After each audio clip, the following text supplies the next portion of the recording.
కళా ప్రపూర్ణ డాక్టర్ మిక్కిలేని రాధాకృష్ణమూర్తి గారి నటరత్నాలు 43వ భాగం 10/9/20 సిఆర్ దాస్ అనేటువంటి నటుడి గురించి మనకు చెప్తున్నారు.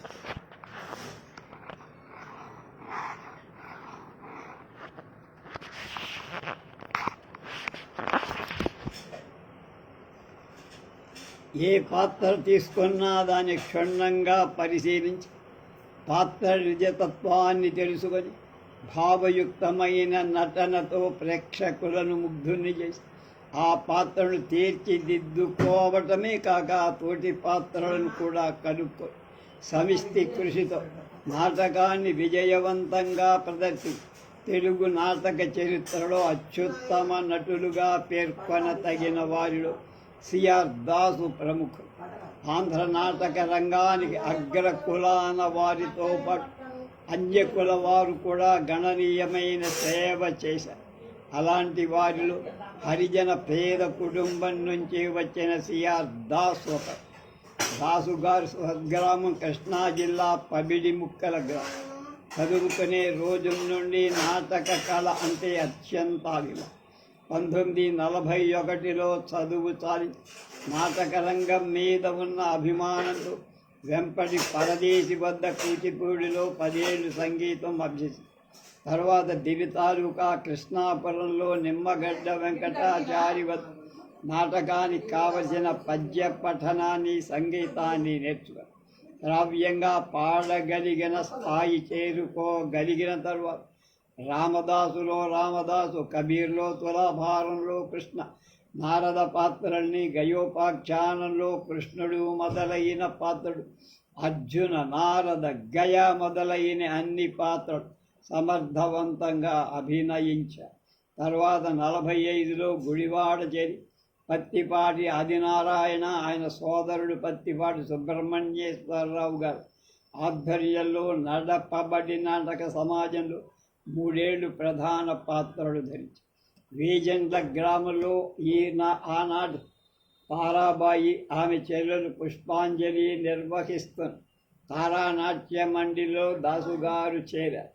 తారానాట్య మండలి బాలనాగమ్మ, కృష్ణలీలలు, లవకుశ, చింతామణి, తెలుగు తల్లి మొదలైన నాటకాలు వేల కొలది ప్రదర్శన.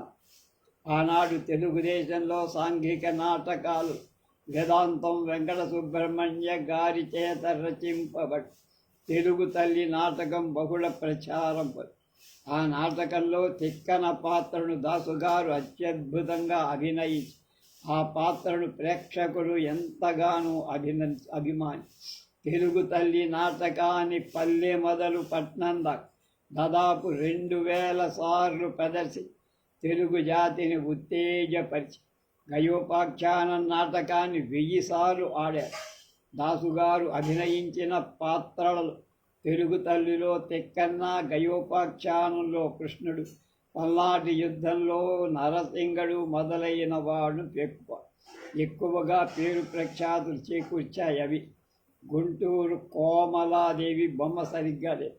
ఈ స్త్రీ పాత్రాభినయంలో మేటి నటీమణుల కోవకు చెందటమే కాక పౌరాణిక, చారిత్రక, సాంఘిక నాటకాల స్త్రీ పాత్రలలో అఖండమైన పేరు తెచ్చుకోవటమే కాక తాను ధరించిన పౌరాణిక పురుష పాత్రల్లో కూడా శఖభాష అనిపించుకున్న నటరత్నం గుంటూరు కోమలాదేవి. పేరుకు కోమలాదేవి అయినా నాటక రంగంలో మాత్రం కోమలిగా ప్రచారం.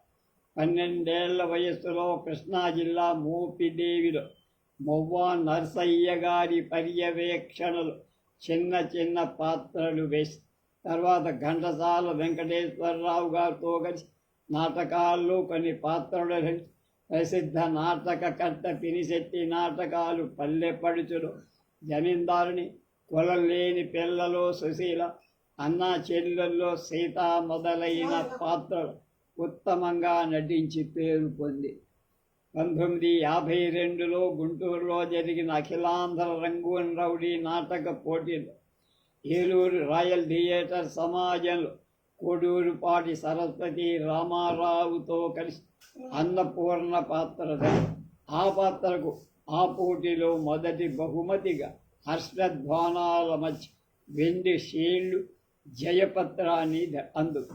కోమలాదేవి ధరించిన పాత్రలన్నీ బరువైనవి. బాధ్యత గల పాత్రుడు ఉదాత్త పాత్ర సాహసవంతంగా ముందు వచ్చి ప్రదర్శించే ఆషామాషి పాత్రలు కావు.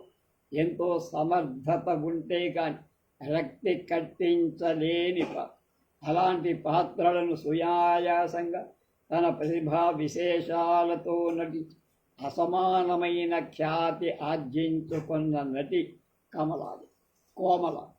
కోమలాదేవి సత్యహరిశ్చంద్రలో చంద్రమతి, చింతామణిలో చింతామణి రాధ, సక్కుబాయిలో సక్కుబాయి, తులాభారంలో సత్యభామ కృష్ణ, సావిత్రిలో సావిత్రి, కురుక్షేత్రంలో ద్రౌపది కృష్ణుడు, వెంకటేశ్వర మహాత్మ్యంలో శ్రీనివాసుడు విష్ణు, రామాంజనే యుద్ధంలో రాముడు, గయోపాఖ్యానంలో కృష్ణ, మైరావణలో చంద్రసేన, బాలనాగమ్మలో బలనాగం, పన్నా మొదలైన ప్రసిద్ధ పాత్రలన్నింటినీ ఎక్కువ మక్కువతో ఇష్టంగా ప్రతి పాత్రకు సమాన గౌరవం ఇచ్చి పోషించి ఒక పాత్ర మీద ఇష్టం, మరో పాత్ర మీద అయిష్టత ఆమెకి లేవు. ఆమె ధరించిన పాత్రలన్నీ ఆమెకు ఆరాధ్య దైవ.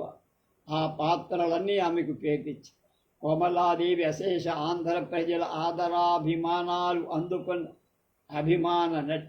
ఆమె బహుముఖ శ్రీ కళాసేవకు మెచ్చి గుడివాడ ప్రభాకర నాట్య మండలి సుప్రసిద్ధ నవ్యాంధ్ర నటీమణి అని బిరుదిచ్చి సత్కరించి తర్వాత పెదకడియం యువజన సంఘం మేటి నటీమణి అని కృష్ణా జిల్లా దిగు తాలూకా మల్లంపల్లి గ్రామ ప్రజ గాన కోకిల బిరుదును ప్రసాదించి తరువాత బందరు శివశ్రీ గారు కోమలాదేవి ఒక నాటక సమాజంగా ఏర్పడి హరిశ్చంద్ర, సావిత్రి, గయోపాఖ్యానం, తులాభారం మొదలైన వాటి పాత్రలు ధరిస్తూ జీవితాన్ని నాటక కళకు అంకితం చేసి తర్వాత నటుడు బండారు రామారావు.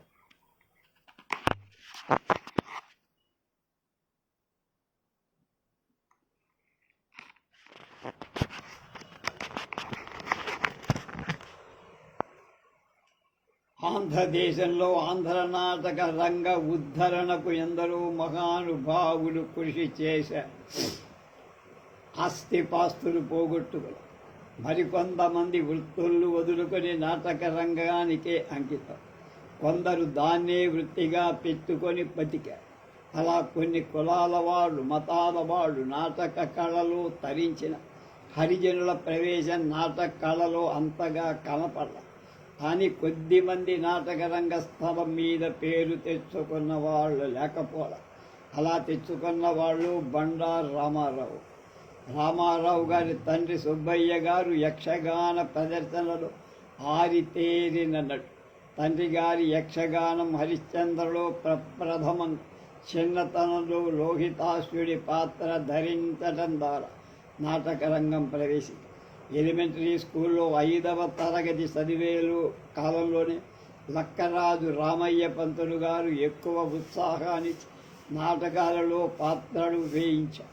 తర్వాత శ్రీచంద్ర షబ్బీర్ పంతులు గారు స్కూలు వార్షికనోత్సవ నాటకమే కృష్ణ తులాభారం నారద పాత్ర, రామదాసులో కబీరు పాత్ర ఓర్పుతో నేర్పి నాటక రంగ స్థలమే స్థిరమైన స్థానాన్ని కలిగి ఒంగోలు మున్సిపల్ హై స్కూల్లో చదువుకునే రోజుల్లో పాండవ విజయంలో కృష్ణ పాత్రధరి.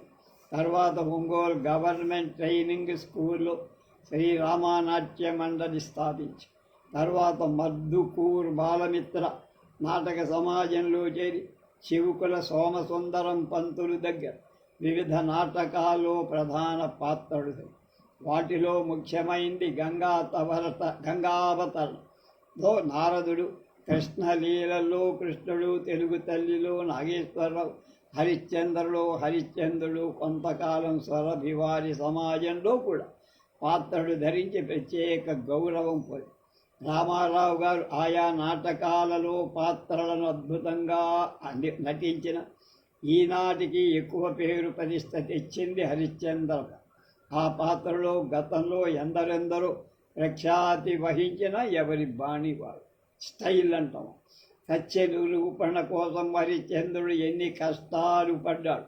అన్ని కష్టాలు కూడా కళ్ళకు కట్టినట్లు చూపి హరిశ్చంద్ర పాత్రకు జీవం పోశారు, ప్రాణం.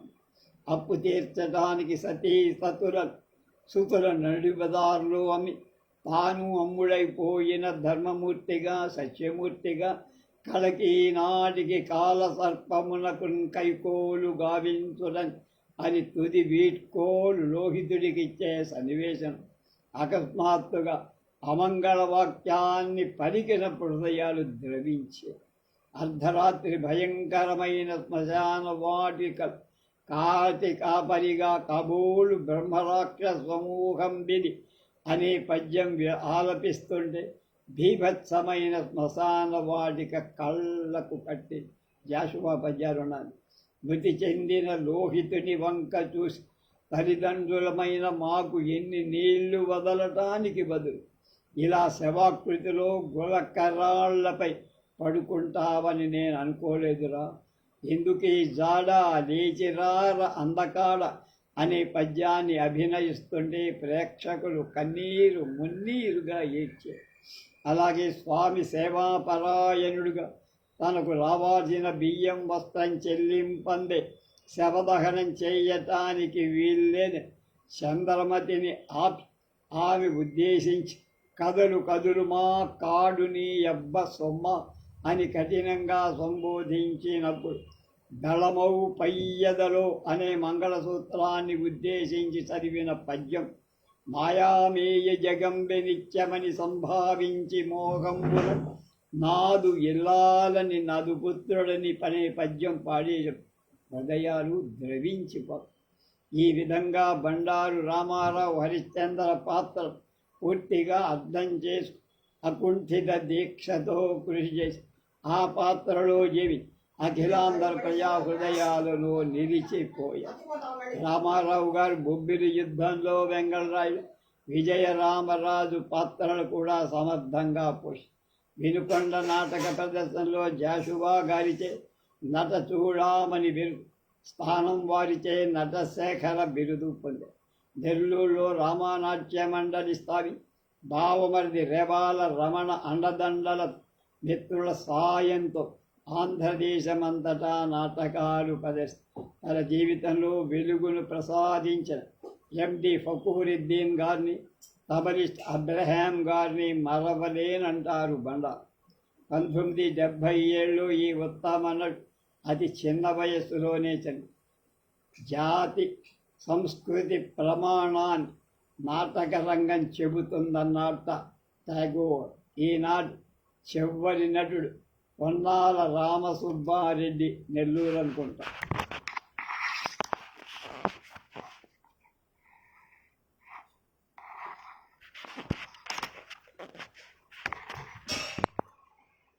నెల్లూరు నాటక రంగం ఉద్దండ పండితులతో, ప్రఖ్యాత నటులతో, ప్రసిద్ధ రచయితలతో, సుప్రసిద్ధ విమర్శకులతో, రసిక జన ప్రేక్షకులతో కళకళలాడుతూ మకుటాయమానంగా విరాడు.